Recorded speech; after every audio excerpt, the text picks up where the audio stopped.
yes, we are here. Hello, everyone, my friends. Welcome to this Rotoworld Live, served by Applebee's, here for week 3. Oh, it's only week 3, even though half of the NFL will not be playing football today. We are here to help you win your week and make those difficult line decisions. Joined by John Daigle, joined by Patrick Doherty, making his debut here on Rotoworld Live. Kyle Dvorak, you've all heard and listened to him on the Sunday night recap show. But before we get to that Sunday night recap show, we have to actually play the games today.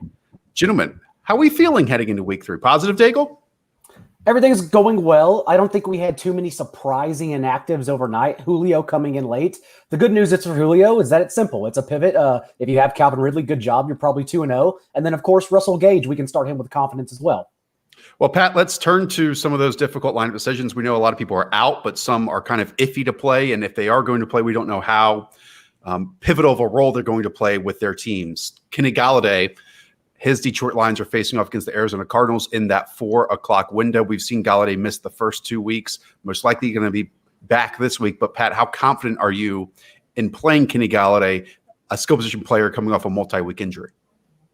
I'm reasonably confident because, they are playing him. So we know that they at least have enough faith that he's not going to just immediately blow his tire out. In the summer, I viewed Kenny Galladay as like top 5 or 6 wide receiver.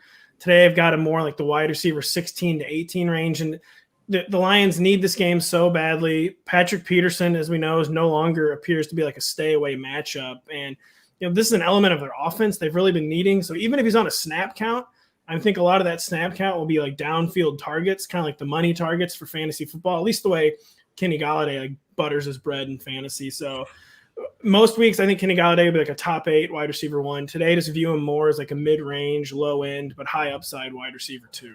We have spent so much time talking about the Cowboys-Seattle over that it got lost midweek, that this game has suddenly, between the Lions and Cardinals, increased from 51 to 56 points. I love the Lions offense. I love the Cardinals offense. For whatever it's worth, I have a 1v1 in one of my high stakes leagues, and I'm starting Galladay over Mike Davis, for instance. However, if you have Deshaun Jackson or someone that is in his range, I think I'd still lean the other receiver. But I do have confidence in Galladay today. Let's get Kyle involved. We've gone 3 minutes already not getting Kyle involved. Look, there's another player here, Kyle, and Davante Adams, who's playing on Sunday Night Football, which just complicates our decisions even more. What are your thoughts and just the situation Davante Adams heading into Sunday night against the New Orleans Saints? Yeah, I'd be kind of surprised if we saw him play. It's definitely still up in the air, but I'd be looking at getting guys like Allen Lazard and Marquez Valdez-Scantling on my lineups if they're still available. It'd be quite surprising if those guys are still available in your leagues, but if they are, you definitely want them on your roster, and you could very reasonably put them in your lineups given the rash of injuries we have. There are teams that are rightfully going to need to turn to them. So I would say I like Allen Lazard, but personally, by the snap counts and by the volume, it looks like Marquez Valdez-Scantling is probably the guy. So I kind of have to give up on my, I don't know if I'd call it truthrism, but my favoritism of Lazard, because I think Valdez-Scantling is the number 1 there. Outside of like Aaron Jones, who's also essentially a number 1 receiver for this team, is very Alvin Kamara-esque in that way whenever Davante Adams is out. So obviously you're starting Aaron Jones. You can probably start Valdez-Scantling too, though.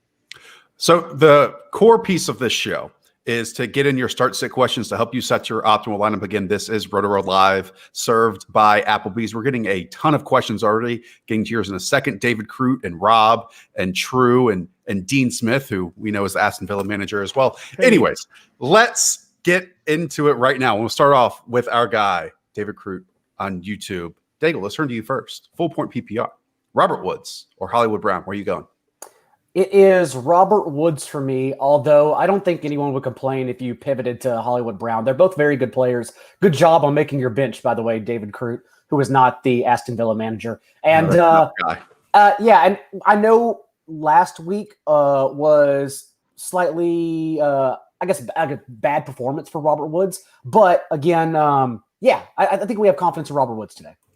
The Robert Woods and the usage so far, and they're going against Buffalo, and they're actually 2-point road dogs against the Bills today at 47.5 total in that one compared to the Baltimore Ravens, which is a 54 total on Monday Night Football. Again, Daigle, I don't think you have a bad decision to make here, as you alluded to. But Robert Woods, he's getting manufactured touches, and then Sean McVay just seems in the zone. I think he's more of the floor play, but if you really want and he can have spike weeks too, but if you want more of a spike week play, Kyle, I'd lean Robert Woods. I'd lean Hollywood Brown here, excuse me. Yeah, I'm going to side with you on this one. I think I love this spike week, so I'm going to go with Hollywood Brown. The game environment is going to be sick. It's just an awesome game versus the Chiefs. It's going to be amazing. But, I think the operative point here might be indeed props to you, David Kroot, on having a sick bench right now. When bye weeks, this is the thing, when you have a steep bench, right now you're making difficult decisions. When bye weeks roll in, you're going to be killing your opponents in the flex because you can step up with Robert Woods when Hollywood Brown is on bye. I lean Brown, but it's pretty close, and there's not a bad decision for sure. All right, Pat, turning to you with a new question from Rob. We've been waiting all year for Michael Gallup or Deshaun Jackson to hit. DJax should be leading the wide receivers in targets this week with Jalen Reagor out. We also have Michael Gallup and the Dallas Cowboys, a 56 total against the Seattle Seahawks, with going against a bad pass rush and obviously along that defensive line that the Seahawks have. Which way are you leaning here, Pat? Yeah, a non-existent pass rush, a team allowing 415 passing yards per game seems hard to do, even in a 2-game sample size. And disappointing starts for both so far. And Gallup on kind of half the targets is Deshaun Jackson, but I'm basically going to make Deshaun Jackson have one non-old man game first before I plug him in over someone like Gallup, who I have right on the wide receiver 2-3 borderline. Still, I have CeeDee and Gallup back-to-back. I have Deshaun just a few spots lower, but you got to get in on that environment. The Seahawks just can't stop a soul. And, the Cowboys are going to have to be passing all day. This could be this. I don't know if this game had the highest over-under. I think it did. This is the game. This could be the fantasy game of the year. So I'm getting Michael Gallup in there over Deshaun Jackson. If, Rob, you had woken up and looked at your calendar, you would see that September 27th is actually Deshaun Jackson Day. So we start him everywhere today, everywhere. Yeah. All those offseason podcasts that we did advocating for people to draft Deshaun Jackson when he was a great value, and even when he rose up those fantasy draft boards, this is the week. This is the week to do it. Kyle, I'm going to turn to you for this one, and I'm also going to bring up Pat's rankings in a moment. Dak Prescott or Cam Newton? Cam Newton, who is just that team's goal line running back, as well as showing some great flair as a passer as well. Where are you leaning in this one, Kyle? I'm going to go with Dak. I think you guys must have done a great job on the podcast throughout the summer, because every one of our listeners or every one of the watchers is giving us these impossible decisions. I'm going to go with Dak. The game environment projects to be incredible. And I would say, although I'm surprised by this Patriots versus Vegas line, it was a 48 total. It sat somewhere in there at some point. Surprised me, but I'm still going to lean with the game environment. Dak versus Russell Wilson is assuredly going to be one of the highest scoring, if not the highest scoring game.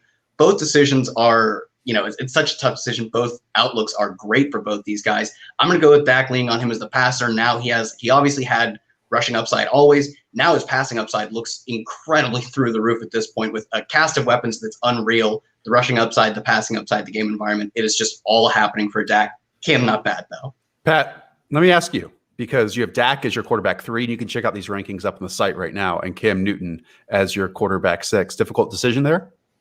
No, it's you don't want to ever bench Cam Newton, but we're counting on kind of a touching Texas Tech tribute today from the Cowboys and Seahawks, and Dak last week too. The 3 rushing touchdowns is not reestablishing the rushing threat, but reminding of his rushing threat even, and you just can't get Dak Prescott benched today. And you can feel the same way about Cam Newton, but I could almost see Raiders Patriots turning into kind of a weird slog, especially with the Raiders injury issues, and you got to bet on Dak today. I would imagine they just put Gilmore on Darren Waller since Ruggs is out. And that game, it doesn't even seem like the Raiders will score 9 points today, making it an easy day for Cam, but he doesn't have the ceiling that Dak does. All right, we got to give a shout out to truenogato, who joins us each and every week. Sit one of these, Daigle, Aaron Jones, Melvin Gordon, or Joshua Kelley. I have my lean here, even though he might not be the player who is second or first, obviously, in touches of this trio. I'm going to start Josh Kelley over Melvin Gordon. I feel good about it. I agree as well. I believe Melvin Gordon out-touched Royce Freeman 21-3 as the true workhorse, and Phillip Lindsay is again out this week. Having said that, that is your floor play. The touches are safe. But with Justin Jackson also out, I think Joshua Kelley is looking at a similar workload in a much better matchup. So I am leaning Joshua Kelley over Gordon as well. Kyle, did I see you nod your head in agreement? I was surprised that you guys were going to go there because I thought I might end up being in the minority. Yeah, I don't dislike Melvin Gordon. It's just this offense is just meh. I don't think that they're going to meh is probably an understatement. With Drew Lock out, they're going to be bad. I don't want to, insult Denver fans. It's not going to be good. So I'm going to take a handful fewer touches, but much more touchdown upside with Josh Kelley in a better offense, both in terms of Denver versus the Chargers, but the Chargers with Tyrod Taylor versus the Chargers with Justin Herbert. So things are trending up in LA, not so much for Melvin Gordon in Denver. I got to just confuse the issue a little bit and make a 3-1 because I am going to go Melly just because he's the entire offense for the Broncos. And game script's not going to matter. Game flow's not going to matter. Melvin Gordon, even in a really tough matchup, I just feel like 20 touches is almost assured. And you can never quite be sure with that with a 1B. But even though we love the Joshua Kelley role so far, 23 carries last week, Austin Eckler, who entered the season with 15 carries only twice in his career, has already hit that mark both weeks. And I just wouldn't consider it like case closed yet. This is going to be the way the Chargers running back touches are delineated. I don't think there's a bad decision once again here. So good job, truenogato. But with Denver, I think Jeff Driscoll is going to be a better fantasy asset than he's going to be true quarterback because we saw his average intended air yards per throw last week and it was through the roof. It was number 1 in the NFL. So he's going to help us maybe get KJ Hamler involved on the field and Noah Fant involved down the field. But Tampa Bay has done a great job against running backs. And I think the only way, probably the best way that Denver backs can attack them is through the air. And they just haven't had many backfield receptions so far this season. But Mel is very good at that. So he is. But I don't know if that's, a part of the game right now. Maybe it is this week. All right, let's go here. Who thought we'd be asking this question? Oh my Lord. RodmapRS, Odell Beckham or David Montgomery in full point PPR. David Montgomery had a nice little touchdown for himself last week. Odell was a yard short. Where are you leaning? And he looked explosive. David Montgomery did as well. I like the Bears offense today. The Falcons inactives, if you look and it came out, they are missing starting safety Ricardo Allen, starting linebacker Oluokun. I hope I pronounced that correctly. Out of Yale, Daigle. Yeah. And then Tack McKinley and AJ Terrell. So they are just riddled throughout. They were already bad, and now they're tapping into the reserves that couldn't start over their bad starters. So I think you have to like the Bears offense all across the board today. Yeah, I just wrote up the Falcons inactives, and obviously Julio Jones let it off, but you mentioned it. Tack McKinley out, Kendall Sheffield out. We saw AJ Terrell, what happened to him yesterday. And meanwhile, the Bears are extremely healthy entering this game. And I've been optimistic, and it's been promising how good this Bears offensive line is, Kyle, so far this year. It's really allowed Mitch Trubisky to make some mistakes, but also make some great throws as well. But can we really sit ourselves and look into the mirror if we start him over Odell Beckham, Kyle? Yeah, don't make me say David Montgomery. I think the answer is probably David Montgomery, but I don't want to. And it's I hate being so confident in a matchup because anything can happen on 1 week. But the matchup is awesome against, like you said, this isn't a tradition at this point. Week 3, and we're getting 9 different defensive players inactive for the for the Falcons. So as is the case, you start players against the Falcons. I don't love benching OBJ because I think he is undoubtedly the better talent, respected to his position.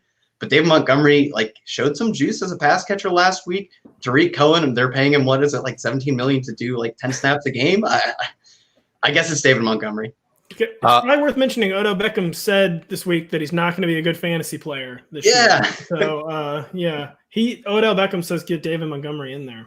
I just pulled up the Start Sit tool, which is up on our premium products, our season-long tools. Go over to rotoworld.com/edge to get that, and it is drastically in David Montgomery's favor. Projected 17.5 points on Yahoo compared to Odell Beckham's 8.4 points. So again, you can go and check that out if you want to on rotoworld.com/edge. Let's keep it moving.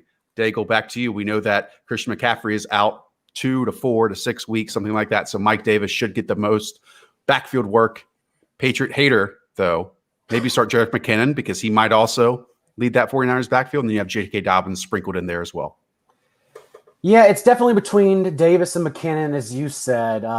I would lean Davis because I don't think game script sets up well for the Panthers, which means much like last week and coming in and getting 8 targets on just 17 routes, like we should expect a full workload of just that role for Mike Davis today. So I think he has the higher floor. I think he'll out-touch McKinnon actually, despite McKinnon's increased role this week. So yeah, I lean Davis. All right. Pat, you have something to say? Go ahead. Yeah, I think Mike Davis I'm kind of surprised how restrained we remained with Mike Davis. I mean, I think he really is going to be like a 1-for-1 replacement for CMC, and maybe we're distracted like the shiny light Curtis Samuel potential touches. But to me, Mike Davis is a clear top 20 option. And McKinnon, I just don't think McKinnon's role is going to change very much. I mean, I would be very surprised if the 49ers decided Jerick McKinnon could hold up like with a lot of early down touches. And I just think McKinnon remains like firmly as like a PPR flex type territory, whereas Michael Davis, I view as an RB2, Mike Davis in every format. You can go by Michael. He probably goes by Michael to some people. Maybe to you, Pat. Okay, Kyle, over to you.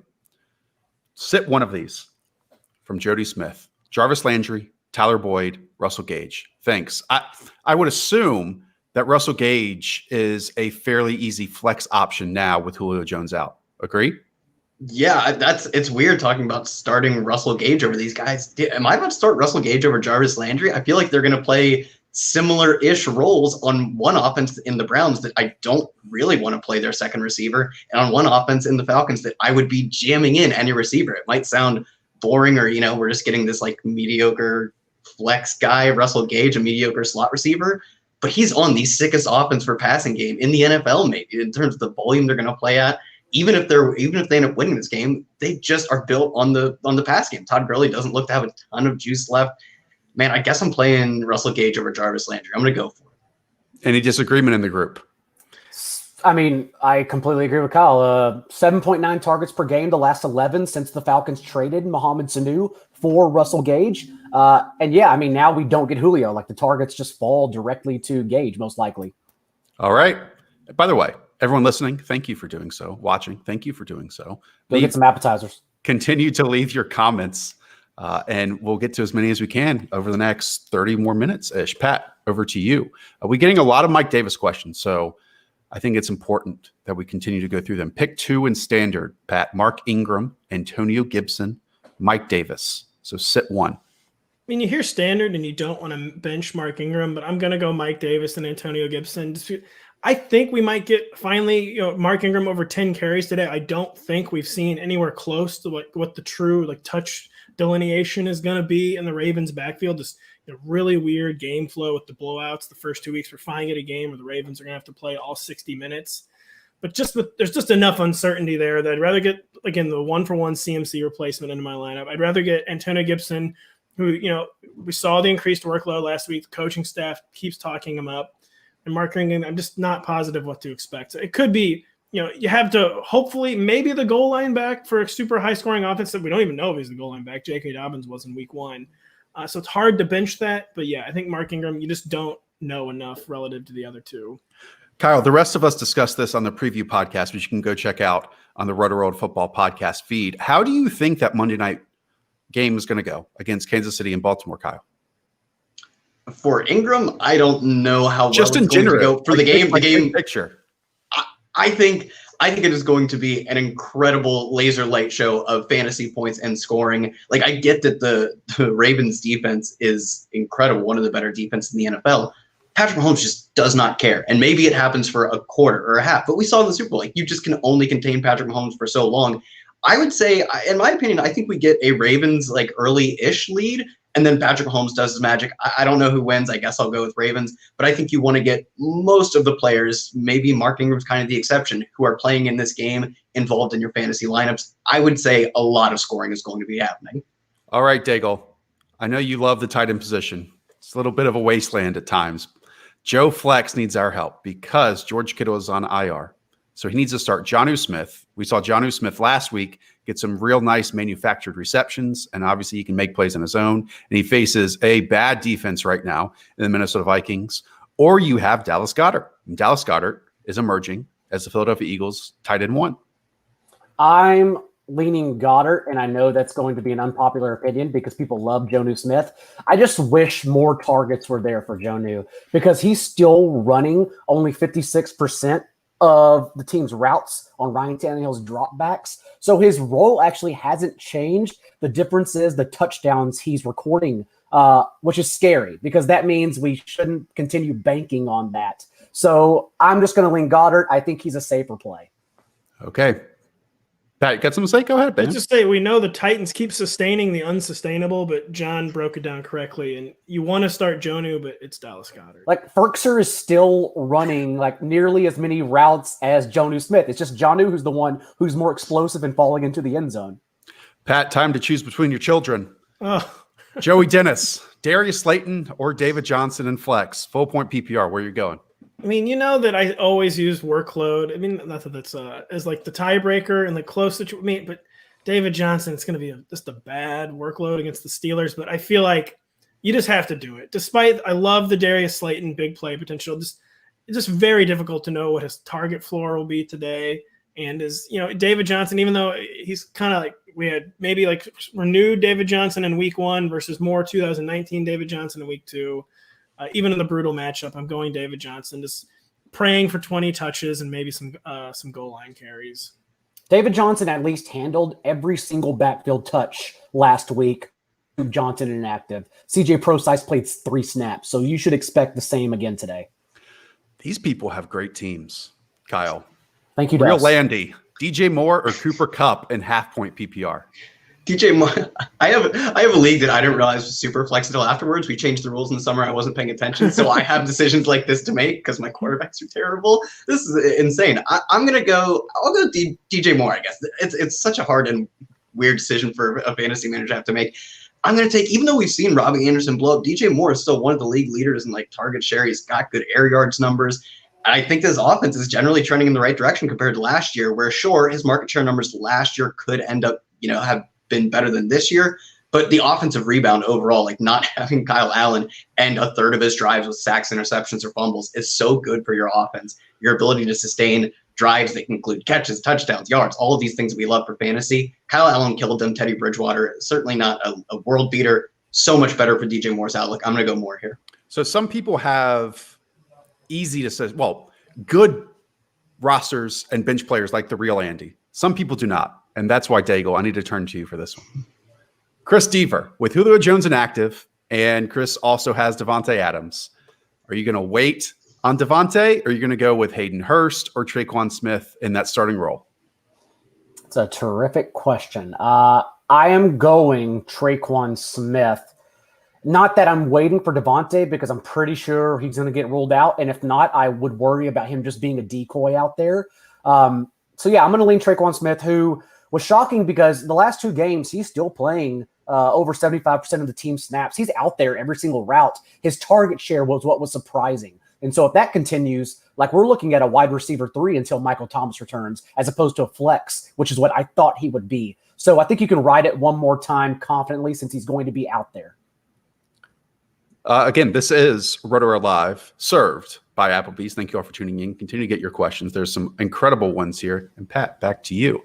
I mean, I think a lot of people, we talk about stacking in DFS and prior to the season, but stacking in a week, some people get nervous. And that's what here Go Bronx has with the Los Angeles Chargers. He's already starting Austin Eckler, but should he also start Joshua Kelley over the likes of Leonard Fournette or David Johnson? I understand the thinking, but I'm most comfortable there with David Johnson's workload still. And I don't think he's like either one. I don't think Leonard Fournette we don't know for sure Leonard Fournette's like, we're expecting probably 12 to 15 carries, maybe more in a game that won't be competitive. We don't know if we'll see Ronald Jones, like Undertaker gif. But yeah, Josh Kelley, I just need another week or 2 before I really start treating him as like, before I start viewing the Chargers backfield as basically an analog for last year's Chargers backfield, where every week you can count on like 15 touches for both running backs. So I'm going to go with the extremely unsexy answer of David Johnson. The Leonard Fournette situation is kind of one that we want to see another week of it. But if he was going to come in and close another game, it's this one where they're 6-point favorites over the Denver Broncos, because last week he kind of was that early career Derrick Henry like role of coming in the third quarter and the fourth quarter and just running in a straight line and picking up yards. So we'll see. It's just weird because they could maybe they're up big in the second half and they view it as an opportunity to like rebuild Ronald Jones's confidence. It's just hard to know how Possibly. it shook out. Possibly. Yeah, it's and he can make a unlikely. mistake and Tom yells at him again. Who knows? Having said that, if you're in this situation, I don't mind starting Eckler and Kelley together. I think they both get there against the Panthers defense today. Kyle, you get all the Russell Gage questions and Robert Woods questions. Who are you going to go with to help out Ramtin? I'll go with Robert Woods here, assuming that's Robert. There are no other Woods in the NFL right now. Assuming that's Robert Woods, I'll go with Woods because they're both number twos, except you could say Woods was actually the one last year. It's kind of a debate. I think the only thing is the expected points were kind of in favor of Cooper Kupp because he gets a little more of that red zone work. Like the touchdown numbers were shocking, but maybe there's an underpinning of reason why Robert Woods doesn't score a ton of touchdowns. I'm going to take the number 2 receiver on LA, despite it being slightly lesser of an offense. I get that, maybe he's the number 2 as well, but I'll take the number 2 with more talent here as opposed to Gage, who I like, but not enough to go over a more talented player in really what I think was fair to call a 1B role. I think he led the team in targets and air yards last year by like 2 targets and a handful of air yards. So I'll go Woods. Gage, I like him, but not that much, I guess. Daigle, let's help out the fireman. Sit 1. Okay, full point PPR. Nick, just hit us up in the Slack, man. Allen Robinson, Tyler Lockett, Amari Cooper, or Terry God. McLaurin. What a roster! Oh my God! Congratulations. Yeah. Sit 1. You got. They're all amazing. You got to bench Tyler Lockett. Who's the tiebreaker here? Do you got to bench Tyler Lockett? Yeah, you do. So Allen Robinson, non-existent defense. Amari Cooper in the best single offensive setup made for any team. And Terry McLaurin, I just like his weekly spiked week potential more than Lockett at this point, who's got to do the rotation with our boy DK. I mean, again, in a real world, you don't bench any of these guys. Or do you bench Terry McLaurin because that total only has 44, and you stick with Tyler Lockett in Seattle because that total is 56. That's how I would lead. And me, Terry McLaurin was like the player of the summer for the Rotoworld.com crew. But in this scenario, I think I'm leaning Tyler Lockett over Terry McLaurin.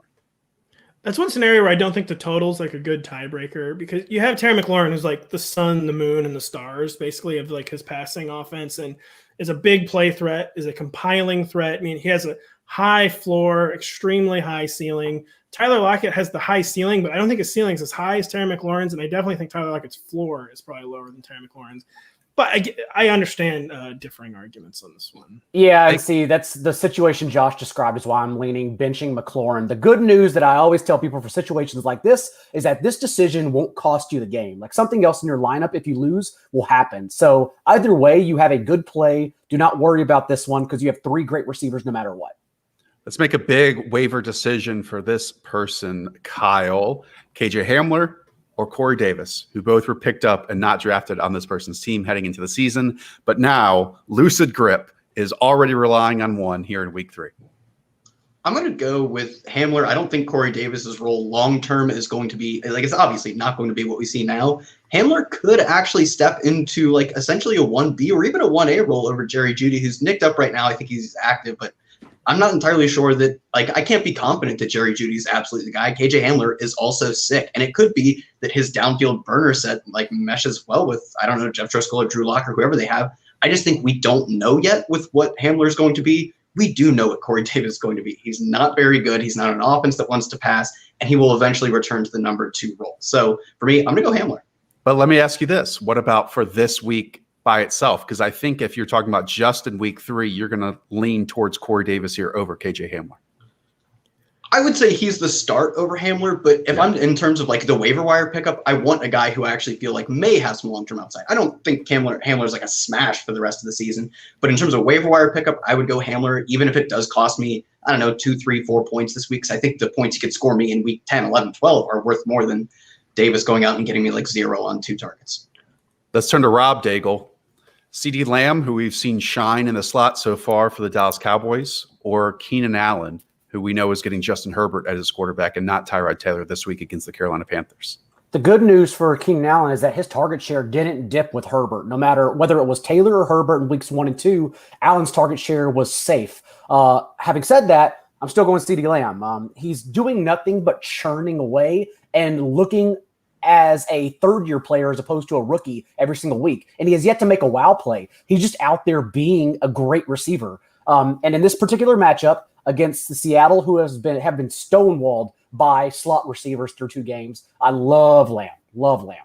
Yeah, ever since Seattle let Justin Coleman go to a massive contract, the Detroit Lions, they've kind of struggled in the slot. So CeeDee Lamb, I mean, I think, Pat, you're ranking him over Michael Gallup easily each and every week right now. No? No, I mean, not easily. No, I mean, Michael Gallup, he's one really ticky-tack offensive pass interference penalty away from kind of probably a different fantasy perception. And I mean, CeeDee Lamb, he's out-targeted Gallup each of the first 2 games. We're loving the slot role, but I mean, Michael Gallup's an extremely good player, and I'm not just calling it case closed after 2 games. For this year, it's just weird because Michael Gallup is being asked to make harder catches weekly. That's why the production isn't there in the box score. Having said that, the catches, if he hauls them in, will lead to a higher box score than CeeDee Lamb. So I like both of them, but yeah, I still love Lamb in this position. In fact, Pat, you have them back-to-back in your rankings. I do. And you can all check out, if we're not answering your question, you can go check out Pat's rankings up on the site right now. Michael Gallup as wide receiver 24, CeeDee Lamb as wide receiver 25. I got to interrupt you there because when I was hearing John talk, going Lamb over Keenan Allen, I was like, I have Keenan Allen higher in my rankings, but it was one of those classic moments where I was like, why do I have Keenan Allen higher in my rankings than CeeDee Lamb? And yeah, I don't know. I like Keenan Allen's outlook more with Justin Herbert than Tyrod Taylor, I will say, because I just think the attempts floor for the offense is probably at least 4 or 5 higher. And so I think that kind of locks in Keenan Allen's floor more. But yeah, I was like, man, I don't know about that. All right, Kyle, back to you. So how about Gemini? Kareem Hunt or Leonard Fournette in standard? I don't know if this is a Kareem Hunt game script situation with the Browns favored by 7 points at home against Washington. Yeah, that's exactly what I was thinking. Is it not only is it not a Kareem Hunt, in even if it was, it's only standard scoring, and I would expect to like him more in PPR, but it also does set up to be the game script you would think Leonard Fournette would thrive in, because we've seen LaShawn McCoy play essentially the pass blocking and pass catching role out of the backfield. He's getting some of those third down snaps. Fournette would be the guy who would probably benefit most from a blowout, in favor of Tampa Bay. So I would say Fournette here, although I really I feel like the floor there is like Fournette does the Ronald Jones and he drops a pass, he fumbles, whatever it happens to be. Like there's no reason Bruce Arians can't be vindictive in the other direction as well. So I'm scared, but I think the projection would lean Fournette. Daigle, let's go to a Josh Jacobs segment. A lot of people are nervous about this Josh Jacobs hip injury right now. Josh Jacobs or Kareem Hunt? Oh, man. Yeah, I'm still starting Josh Jacobs and hating myself. Because Don't hate yourself. I mean, how can you bench Josh Jacobs? Having said that, it's not really about the hip injury, right? It's also the game environment. Without Henry Ruggs, we know what they're going to do. The Patriots know what they're going to do. So you would hope Jacobs is still out there on third down catching passes because that's how he's going to return value today. So it's not really about the hip injury for me. Interesting. I mean, just like, how can you I'll say bench this. Josh Jacobs? I mean, a hip is different, much different than a shoulder. But we've seen Josh Jacobs be effective playing through injury already, and he's active. I mean, John Gruden is going to want this game like more than life itself. I think the workload will probably be there for Josh Jacobs, but like John said, the game environment is very concerning. I don't mind looking for ways to bench Jacobs, like for sure. I'm just not doing it for Kareem Hunt. Would you drop all the way down to Jerick McKinnon? No. God, no. I don't think so. God, no. Yeah, that's what I was just making sure, everyone. We're getting a lot of Josh Jacobs questions. It's not a God no for me. Mediator here between the two, right? It's a soft no for me, not a hard no. It's a God no for me. I'm going to put it in God no too. Well, on the show, John Daigle, again, Rotoworld Football Podcast, go and subscribe. Going down the sinking ship, possibly, potentially. That is Will Fuller. Pat also has Will Fuller as a top 20 wide receiver this week. In fact, his wide receiver 18. Kyle, break it for us. Where are you going to land here? Kenny Golladay after a multi-week injury, or Will Fuller? Sticking with that one. I've got to stick to my guns on Will Fuller. When I was tweeting out the show, it was guys, we are going down with this ship if it goes down. The matchup is brutal for Will Fuller against Pittsburgh's defense, but I still I have faith that we saw in week one he is going to be the dominant number one receiver for this team in a difficult matchup, sure. And I'm not sure we can say that in Kenny Galladay's debut. I will say if this was week 6, 7, we had seen a handful of games where we knew for sure Kenny Golladay was going to play every snap. We don't know that about Will Fuller either, but I'm going to go with Will Fuller.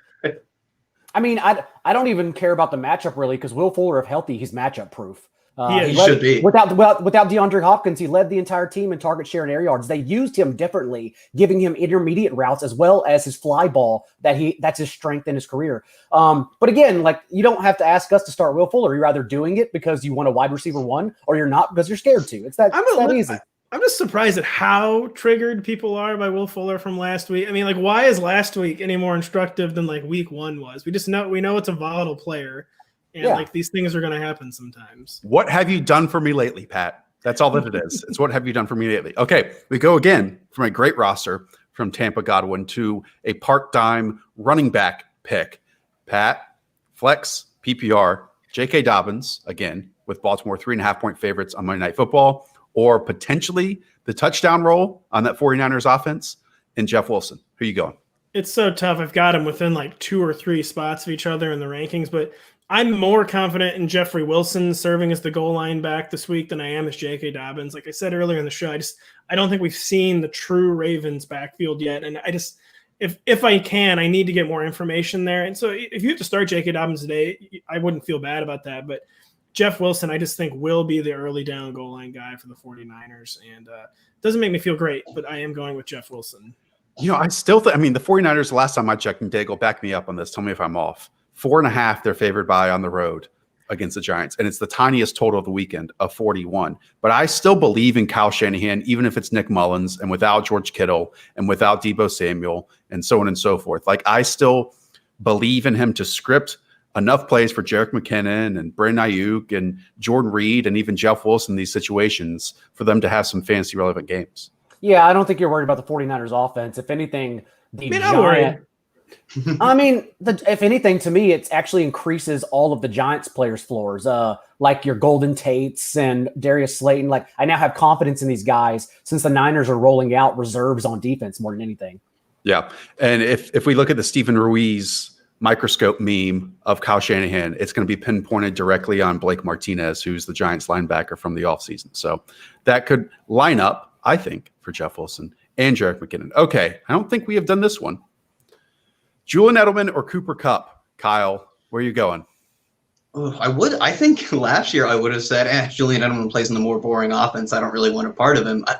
This Patriots offense is sick, and he was like one of the league leaders in target share, but air yard share too, which is kind of the twist on Julian Edelman's role, is that they're using N'Keal Harry like exclusively on like slants and screens, and Julian Edelman actually is pushing downfield relative to what we've seen for his entire career almost. So I'm going to go with Julian Edelman on probably just as cool of an offense, but playing a role that we haven't seen him play before, and in a good way, in a great way for Julian Edelman's fantasy output. You mean Deshaun Edelman is going to get a step or two in Damon Arnett, and it's just over. And I love that, Pat. Cam Newton had 19 attempts in week 1, and Edelman had 7 targets on those 19 attempts. Because when he's out there, he's running around. He's not doing anything else for the team. So you can still be confident in his target share. It just feels bad about not playing Cooper Kupp. I guess because the Rams so difficult. I've had a spiel on the Rams. We just don't. Who is like the Rams are spreading the ball around more than any team in the NFL right now, and I just feel like kind of like the Ravens backfield, we don't have a true picture yet of what the real like targets like totem pole is going to be for the Rams skill players. And I don't want to bench Cooper Kupp under normal circumstances, but like John said, like Kyle said, we know what we're getting with Julian Edelman still. And we just don't, especially in a really tough matchup for the Rams, we just don't quite know yet where these targets are going to really be going on a weekly basis. Bill struggled in the middle of the field last week, and that the linebackers were out. They have Tremaine Edmonds and Matt Milano back today as well. And I believe their slot corners back as well. Yep. Anyways, sticking with that Buffalo Bills team, we know that Zach Moss is out, Pat. So Devin Singletary should see even more of the workload and not just be, one of the better backs between the 20s in the NFL. Maybe he picks up some red zone and some passing down work. And then if we're talking about volume here, Todd Gurley's getting a bunch of volume, but he's not getting any more volume, let's say, than Ito Smith in the red zone. And he has barely, and I mean barely, elevated his floor. He has not broken a single tackle through the first 2 weeks of the season. And PPR makes this even more laughable because Todd Gurley's not being used in the passing game either. So, Pat, with all that said, where are you leaning? It's fewer targets than you'd like to see for Todd Gurley. I've lost my Todd Gurley joke there. It's getting late in the show, Josh. They're both top 20 backs. I mean, Singletary, it's just weird.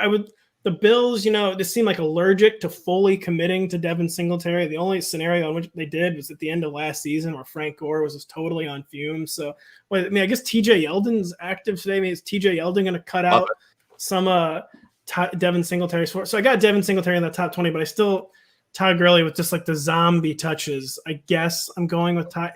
It doesn't make me feel good at all. And I'm open to alternative answers on this one. Yeah, I'm going with.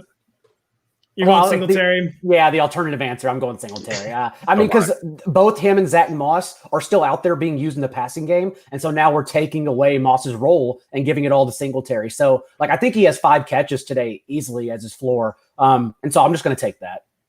Hot seat time, Kyle. Quarterback question. Tom Brady or Mitchell Trubisky? And this one comes from, hopefully I'm pronouncing this right, Mate Toke. Interesting pronunciation. I'm not sure. What is the O? The O is what scares me. I think you've got Mate for sure. I'm going to go Trubisky. We've talked about it. I don't want to belabor the point, but man, this Atlanta defense is bad. They are terrible, and we know that Trubisky has upside, if not necessarily floor, although his legs do generally give him a floor, and last year we saw him very afraid to rush. It's come back a little bit. I don't think it's as much as we've seen like in his rookie season, but he's got a bit more of a rushing floor. And I'm going to go nasty and go Trubisky. You are going nasty. Other people, let's raise our hands if we agree with Trubisky over Tom Brady. I want to, yes, but yes. I really want to. Neither.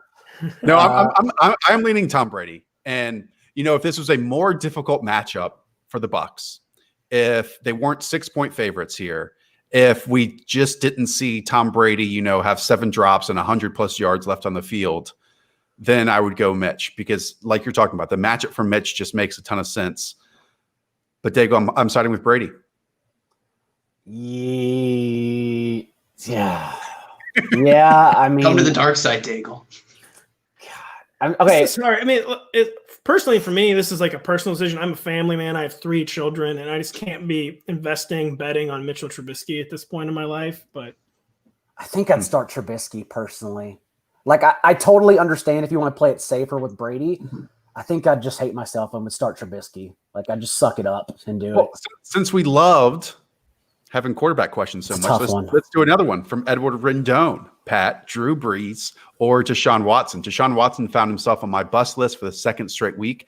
It's not going to be an easy performance against this Pittsburgh defense, but you have been on it for quite some time. Drew Brees has not looked like Drew Brees in a year, in 2 years. And actually, Pat, what I'm most nervous about is that the accuracy and the placement just isn't quite there from Drew Brees. Like the downfield passing we've seen for a while, it's not quite there. But he showed inaccuracy last week, and that's quite concerning. Yeah, the overall touch and accuracy was never so we noticed diminished arm strength in 2019. We noticed it before that, but what we're seeing this year is diminished even on that diminished arm strength from last year.